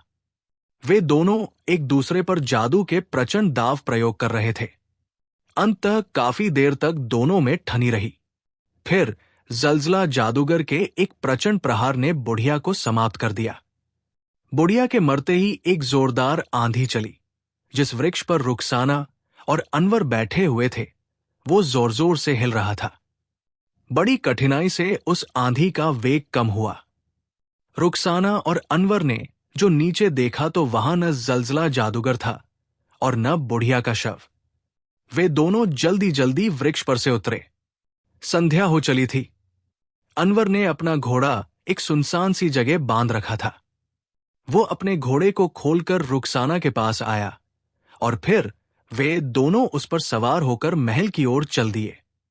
राजकुमार मंसूर ने जब रुखसाना को अनवर के साथ देखा तो वो चकित रह गया। रानी और राजा को पता चल गया था कि राजकुमार मंसूर उस लड़की से विवाह करना चाहता है। उन्हें रुखसाना की भोली भाली सूरत और उसकी सुंदरता ने बहुत प्रभावित किया। राजकुमार मंसूर के आग्रह पर अनवर ने उन्हें सब कहानी कह सुनाई कि किस प्रकार वो बूढ़ी कपटी जादूगरनी अपनी कुरूप और दुष्ट स्वभाव वाली बेटी को राजकुमार की पत्नी बनाने के विषय में सोच रही थी। मगर अनवर की चतुराई ने उसकी सारी योजना धूल में मिला दी। विचित्र कहानी सुनकर सबने दांतों तले उंगलियां दबा ली। राजा और रानी ने अनवर की बुद्धिमत्ता की अत्यंत प्रशंसा की और राजकुमार मंसूर ने अपने मित्र को गले लगा लिया। कुछ दिनों के बाद राजकुमार मंसूर और रुखसाना का विवाह हो गया और वे दोनों बड़ी प्रसन्नता से जीवन बिताने लगे। राजकुमार मंसूर अपने निष्ठावान मित्र अनवर का अत्यंत आभारी था। जब राजा बहुत वृद्ध हो गए और उन्होंने अपना सिंहासन और ताज उसे सौंप दिया तो राजकुमार मंसूर ने अपने उस मित्र को अपना मंत्री बना लिया। अनवर ने मंत्री बन जाने के बाद शासन के कार्यों में बढ़ चढ़कर भाग लिया। उसके हर परामर्श को मंसूर आदर की दृष्टि से देखता था और यूं उनका देश दिन रात उन्नति करने लगा।